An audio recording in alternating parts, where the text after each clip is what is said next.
Hello dear students, কেমন আছো সবাই? আশা করি সবাই খুব ভালো আছো। Potential Buetian advance level math practice প্রবলেমের আজকের ক্লাসে তোমাদের স্বাগতম। আজকে আমরা যে প্রশ্নটি সমাধান করতে চলেছি সেটা হচ্ছে ফিজিক্স ফার্স্ট পার্টের সপ্তম অধ্যায় অর্থাৎ গাঠনিক পদ আমাদের পদার্থের গাঠনিক ধর্ম অধ্যায়ের স্থিতিস্থাপকতা রিলেটেড একটা দারুণ বেসিক ম্যাথ। ঠিক আছে, সো ক্লাসটি হতে চলছে খুবই গুরুত্বপূর্ণ। এখান থেকে স্থিতিস্থাপকতার বেসিকটা তোমাদের অনেকটাই ক্লিয়ার হয়ে যাবে। যদি কোনো প্রবলেম থেকে থাকে তাই অবশ্যই শুরু থেকে শেষ পর্যন্ত আমাদের সাথে থাকবা, তাহলে তবে অঙ্কটি সম্পূর্ণ ভালোভাবে বুঝতে পারবো। তো আসো শুরু করা যাক। তাহলে প্রথমে আমরা অঙ্কটি ভালোভাবে বুঝে নিই যে কি বলা আছে এবং আমরা কি নির্ণয় করতে চলেছি। যে একজন বালক 5 মিলিমিটার ব্যাস ও 36 সেন্টিমিটার দৈর্ঘ্য বিশিষ্ট রাবারের ফিতার সাহায্যে 0.02 কেজি ভরের একটি পাথর ছুড়ল, যা 15 মিটার পার সেকেন্ড বেগে ছুটে গেল। বালকটি ফিতাকে এর মধ্যবিন্দু হতে কতটুকু পিছনে টেনেছিল? আচ্ছা, তার মানে আসলে কি বোঝাতে চেয়েছে আমরা যদি একটু দেখি। যে মনে করো আমাদের কাছে একটা রাবারের ফিতা আছে, এটা রাবারের ফিতা, হয়তো দুই প্রান্ত এখানে আটকানো আছে, যার দৈর্ঘ্য দেওয়া আছে আমাদের 36 সেন্টিমিটার। ঠিক আছে, তাহলে এই হলো প্রাথমিক অবস্থায় 36 সেন্টিমিটার আমাদের একটা রাবারের ফিতা, তার দুই প্রান্ত এভাবে আনুভূমিক বরাবর যুক্ত আছে। এটাকে বলছে তার মধ্যবিন্দু থেকে একটা নির্দিষ্ট পরিমাণ টেনে পিছনের দিকে টেনে ছেড়ে দেওয়া হয়েছে। তাহলে এর মধ্যবিন্দু থেকে মনে করো পিছনের দিকে টানলাম, টেনে এই পরিমাণ হয়তো টানলাম, টেনে ছেড়ে দিব। যখন এই পরিমাণ টানা হবে তখন তারটা কেমন হবে? তখন আমাদের এই ফিতাটা ধরলাম যে এরকম একটা আকৃতি প্রাপ্ত হলো। ওকে, এরকম একটা আকৃতি প্রাপ্ত হবে। আমাদের পরি করতে হবে এই যে এইটা, যে আমরা এই যে মধ্যবিন্দু বরাবর আনুভূমিক অবস্থান থেকে কতটুকু পিছনে টেনে ছেড়ে দিয়েছিলাম। তাহলে এখানে বস্তুটা নিয়ে এসে এখান থেকে টেনে ছেড়ে দিলাম, ফলে বস্তুটা একটা নির্দিষ্ট বেগে, কত বেগে, এই যে এখানে বেগ দেওয়া আছে, এত বেগে বস্তুটি চলে গেল।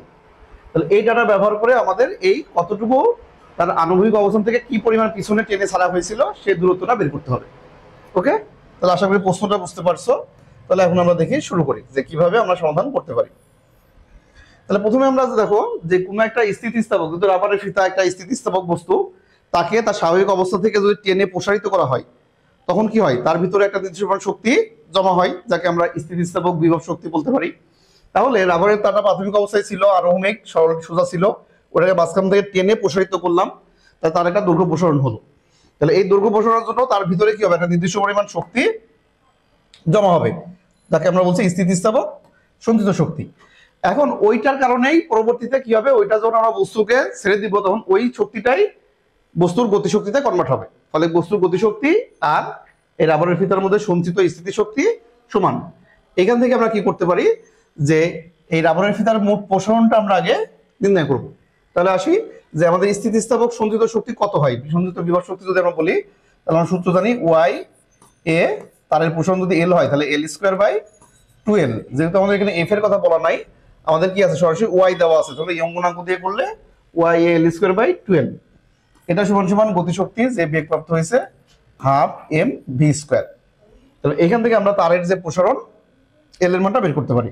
তাহলে এল এর মান যদি আমরা বের করি তাহলে এই পাশ থেকে 2 তো কেটে গেল, তাহলে এল বের করতে হলে এল ইজ ইকাল টু, এটা উপরে আসছে M into V square into বড় হাতের এল, আর নিচে ওয়াই ইন্টু এ। তাহলে ওয়াই এর মান তো সরাসরি আছে, কিন্তু এর মান তো আমার নাই। তাহলে এর মান তো আমাদের প্রসেসর দেওয়া নাই, ও ব্যাস দেওয়া আছে, এই যে দেখো ব্যাস। তাহলে আমরা কি লিখবো? এর জায়গায় পাই আর স্কোয়ার। ঠিক আছে, পাই আর স্কোয়ার ব্যাসার্ধ বানাই নিব। তাহলে এটা ছিল এল স্কোয়ারের মান, তাহলে এটাকে স্কোয়ার রুট। একদম সিম্পল, জাস্ট আমরা রাশিগুলো একপাশে নিয়ে ওইখান থেকে ওয়াই এর এল এর মান বের করার জন্য বের করছি। এম এর মান সরাসরি আছে 0.2 কেজি, বেগের মান আছে 15, এল এর মান 36 সেন্টিমিটার, ওয়াই এর মান দেওয়া আছে পাই আর স্কয়ার, সবগুলো মান দেওয়া আছে। তাহলে এগুলো যদি আমরা সবগুলো ভালোভাবে বসাই দিয়ে ক্যালকুলেশন করি তাহলে ক্যালকুলেটর হিসাব করলে এটা মানটা কত আসবে? তাহলে এটার মান আসে 0.18 মিটার অথবা 18 সেন্টিমিটার। তাহলে এটা কি আসলো? এটা তো তারের আমাদের এই যে রাবারের যে ফিতা ছিল তার দৈর্ঘ্য প্রসারণ, মোট দৈর্ঘ্য প্রসারণ। ওকে, কিন্তু আমাদের তো এটা চাইনি, আমাদের রাবারের ফিতার দৈর্ঘ্য প্রসারণ কিন্তু বলেনি, আমাদের বলছে এটাকে কতটুকু পিছনে টানেছিলাম। এই যে এক্স, এই দূরত্বটা, এই লম্ব দূরত্বটা বের করতে হবে।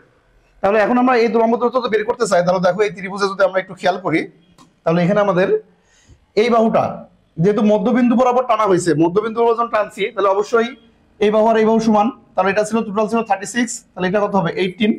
তাহলে এইটুকের মান হচ্ছে, এই বাহুর মান হচ্ছে 18 সেন্টিমিটার, এটা আমরা জানি।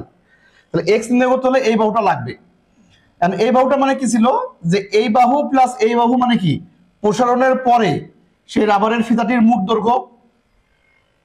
তাহলে এইখান থেকে এই পর্যন্ত এই দুই বাহুর দৈর্ঘ্যের সমষ্টি মিলে কত হবে?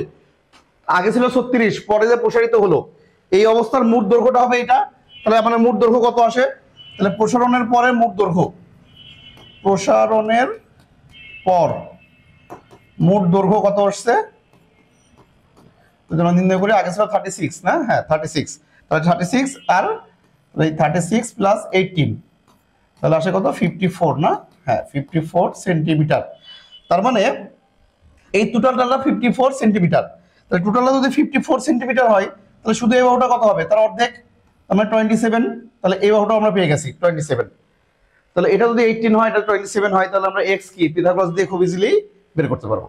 তাহলে আমাদের যদি পিথাগোরাস অ্যাপ্লাই করি তাহলে অতএব x = কি পাবো? স্কয়ার রুট 27 এর স্কয়ার মাইনাস 18 এর স্কয়ার। তাহলে এটা করলে কত আসবে? তাহলে এটা যদি আমরা করি তাহলে ক্যালকুলেটর করে দেখো, এটার মান আসবে 20.125 সেন্টিমিটার। যেহেতু আমরা সেন্টিমিটারে করছি তাহলে এটাই হবে আমাদের অ্যান্সার। ওকে, তাহলে এটাই আমাদের অ্যান্সার। তাহলে খুবই একটা দারুণ ছোট্ট ম্যাথ এবং সহজ কনসেপ্টের, অতি জটিল কোনো কনসেপ্ট না, কিন্তু ইম্পর্টেন্ট। ঠিক আছে, যে স্থিতিস্থাপক রিলেটেড অনেকেই আমরা স্থিতিস্থাপক অধ্যায়টাকে গুরুত্ব দিই না, যেহেতু এটা অর্ধেক আছে শর্ট সিলেবাসে। ঠিক আছে, তারপরেও এটা কিন্তু এখান থেকেও দারুণ দারুণ আমাদের ম্যাথ এমন আসতে পারে। এটা আমাদের প্রাথমিক লাইফে বিভিন্ন, যেমন আমরা গুলতি বানাই খেলা করি না, অথবা তীর ধনুককে টেনে যখন ছেড়ে দেওয়া হয় কম্পিটিশনে তীর ধনুকের খেলা, তীর ধনুকের কথা বললেও এখানেও কিন্তু একই টাইপের কনসেপ্টই কাজে লাগবে। ঠিক আছে, সো এই একই কাজ তীর ধনুক অথবা আমাদের ছোটবেলা যে গুলতি নিয়ে খেলছো হয়তো তোমরা, সেই গুলতির কথা যদি আসে তাহলে সেক্ষেত্রে সেম। তাহলে মেন বিষয়টা কি ছিল এখানে? আমাদের মেন ইম্পর্টেন্ট যেটা বেসিক বিষয় ছিল সেটা হচ্ছে রাবারের ফিটা বা এটা মনে করো তীর ধনুকে যে তারটা থাকে, প্রথমে তো সাম্য অবস্থায় থাকে, সোজা থাকে, ওটাকে যখন এবার টেনে পিছনে নিয়ে আসা হয় তাহলে আমরা নিয়ে আসি আনুভূমিক বরাবর, কিন্তু তারের প্রসারণ তো আনুভূমিক হয় না, তারের তো এভাবে প্রসারিত হয়, বাঁকা হয়ে যায় তীর ধনুকে যে তারটা থাকে। ঠিক আছে, স্থিতিস্থাপক তার, তাহলে সেটা ফলে এখানে এই কতটুকু পিছনে টানা হলো, তার মানে সেটা যে তারের দৈর্ঘ্য প্রসারণ না, এটা প্রথমে তোমাকে বুঝতে হবে যে আমরা তারটাকে স্বাভাবিক অবস্থা থেকে যে পরিমাণ পিছনে টানবো এটা দৈর্ঘ্য প্রসারণ না। তাহলে এটা হচ্ছে ওই তারের দৈর্ঘ্য প্রসারণ হবে তারের এই বরাবর, তাহলে এইটা। ঠিক আছে, তাহলে এটা কত? আচ্ছা, এটা যদি বুঝতে পারো তাহলে অঙ্কটা সহজ হয়ে গেল। এখন এই প্রশ্নটা শুধু যে এইভাবে আসবে তা না, এটাকে বিভিন্ন অ্যাঙ্গেল থেকে অন্যভাবে আসতে পারে। যেমন তোমাকে যদি এক্স এর মানটাই দেওয়া থাকতো কোশ্চেনে, যে তারটাকে একটা তীর ধনুকের তার, তাকে সাম্যাবস্থা থেকে মধ্যবিন্দু বরাবর এত বড় পিছনে সরানো হলো, তাহলে আমরা যখন তীরটা ছেড়ে দিলাম তীরের বেগ কত হবে? তাহলে তোমাকে এক্স এর মান দেওয়া থাকলে কোশ্চেনে বেগ চাইতে পারে। তাহলে তখন তোমাকে এটা কি করতে হবে? এই এক্স ব্যবহার করে এই এক্স আর এটা 18 এই দুই বাহু ব্যবহার করে এখান থেকে আমরা কি পাবো? তারের দৈর্ঘ্য বৃদ্ধিটা পাবো। এই বাহু বের করে তাকে 2 দিয়ে গুণ করে আদি বিয়োগ করে দিই, তাহলে তার দৈর্ঘ্য প্রসারণ এল পাবো। সেটার মাধ্যমে তুমি এখান থেকে বেগ বের করতে পারো। আবার যদি এমন বলে না বেগও দেওয়া আছে এক্সও দিয়ে দিছে, দিয়ে বলতে পারে কি এই রাবারের ফিতার ইয়ং গুণাঙ্ক নির্ণয় করো, তখন আমরা কি করব? যে এই এক্স এর সাহায্যে ওই একই রকম ভাবে এক্স ব্যবহার করে আমরা তারের দৈর্ঘ্য বৃদ্ধিটাকে বের করে নিব, সেই দৈর্ঘ্য বৃদ্ধি এবং বেগ কাজে লাগিয়ে ইয়ং গুণাঙ্ক বের করব। তাহলে এটাকে বিভিন্ন ভাবে, অথবা ইয়ং গুণাঙ্ক দেওয়া আছে রাবারের ফিতার ব্যাসার্ধ নির্ণয় করো, তখন আমাদের আর এর মান নির্ণয় করতে হতে পারে। তাহলে এইভাবে যে কোনো একটা মান আননোন রেখে অন্য যে কোনো মান নির্ণয় করতে বলো, মূল বেসিক হবে একই। ঠিক আছে, তাহলে এই দৈর্ঘ্য প্রসারণের বিষয়টা যদি তুমি ঠিকঠাক বুঝতে পারো তাহলে বাকি অঙ্ক তো ইজিভাবে পারবা অবশ্যই আশা করি। তাহলে আশা করতেছি বুঝতে পারছো সহজ বেসিকের একটা কনসেপ্ট, তারপরে আমরা ভেঙে ভেঙে যথেষ্টভাবে চেষ্টা করছি সহজভাবে উপস্থাপন করার। এরপরেও যদি কোনো সমস্যা থেকে থাকে বুঝতে, তাহলে অবশ্যই আমাদের কমেন্টে জানাতে পারো, পরবর্তীতে আমরা তোমাদের সেই বিষয়ে অবশ্যই এটার সমাধান, সেই বিষয়গুলোকে সমাধান করার চেষ্টা করব। ঠিক আছে, আর যদি ভিডিওটা ভালো লাগে অবশ্যই একটু ভিডিওটা তোমার লাইক দিয়ে সেটা প্রকাশ করো এবং তোমাদের বন্ধুদের সাথে একটু শেয়ার করে দাও। ঠিক আছে, আর দেখা হচ্ছে নেক্সট পরবর্তী ক্লাসে আরো দারুণ দারুণ প্রশ্ন নিয়ে। সো সে পর্যন্তই অঙ্ক প্র্যাকটিস করতে থাকো এবং নিয়মিত আমাদের সাথে থাকো, জ্ঞান চর্চার সাথে থাকো। ঠিক আছে।